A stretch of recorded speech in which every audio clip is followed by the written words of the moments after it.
Люди, посвятившие свою жизнь животным, говорят о том, что дикие звери способны общаться и выражать свои чувства без слов. Охотники и лесники могут рассказать много историй, связанных с животными, которые ярко иллюстрируют их необычные способности. Эта история произошла в Нижегородской области. В довольно крупном селе начал пропадать домашний скот, почти каждый день то овца или теленок не возвращались с выпаса. Среди местных было много охотников, и поэтому было принято решение устроить облаву на волков. Практически всех животных истребили, кроме маленьких волчат, их просто оставили в норах. В дикой природе любой детеныш, оставшийся без матери, обречен на смерть.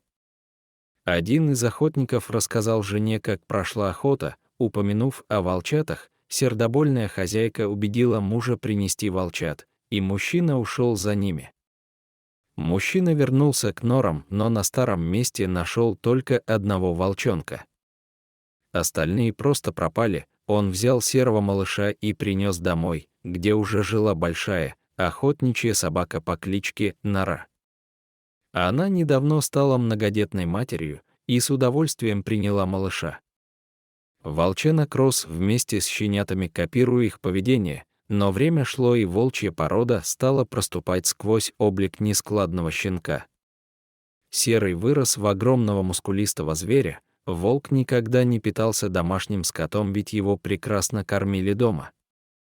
Но однажды Серый сбежал и больше не вернулся.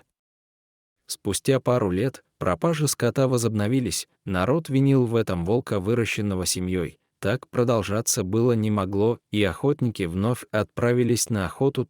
Мужчина тоже приготовился к схватке. У него не было выбора. Он решил самостоятельно найти своего бывшего питомца и решить эти проблемы. Весь день человек и собака провели в лесу. Уже под вечер Нора стала беспокоиться и нервно озираться. Мужчина почуял неладное и достал оружие. Он сделал это вовремя, и их окружила серая стая. Силы были неравные. Зверей оказалось слишком много. Человек приготовился к схватке, но выйти из нее победителем он не рассчитывал. Неожиданно за спиной послышалось тихое, но свирепое рычание. Мужчина оглянулся и увидел своего волка. Он скалился в сторону вожака, всем своим видом показывая готовность к бою. Рядом с ним стояла молодая волчица и трое волчат. Мужчина понял, что у него появился шанс, и воспрял духом. Собака тоже ощутила поддержку и зарычала вместе с ним. Волки из стаи были немного растеряны. Этой секунды их нерешительности хватило для того, чтобы сделать выстрел. Охотник разрядил ружье в вожака. Волчица переборола свой страх перед человеком и ринулась в схватку вслед за своим самцом, и Нора не отставала от них. Теперь их было 4, и моральный перевес был на их стороне. Из жертвы человек превратился в преследователя. Волки позорно бежали.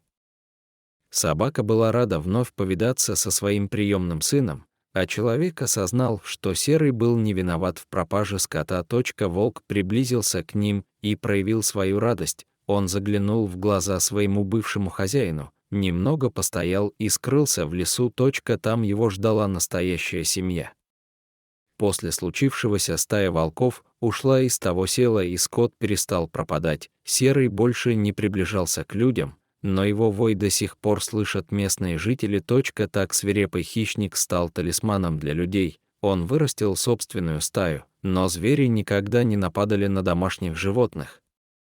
В самые тяжелые зимы мужики выносят мясо в лес, чтобы выразить благодарность и подкормить животных. Так в этом селе был заключен мир между волком и человеком. Если вам понравилась эта удивительная история, ставьте лайк, поделитесь с друзьями, оставляйте комментарии, подписывайтесь на канал.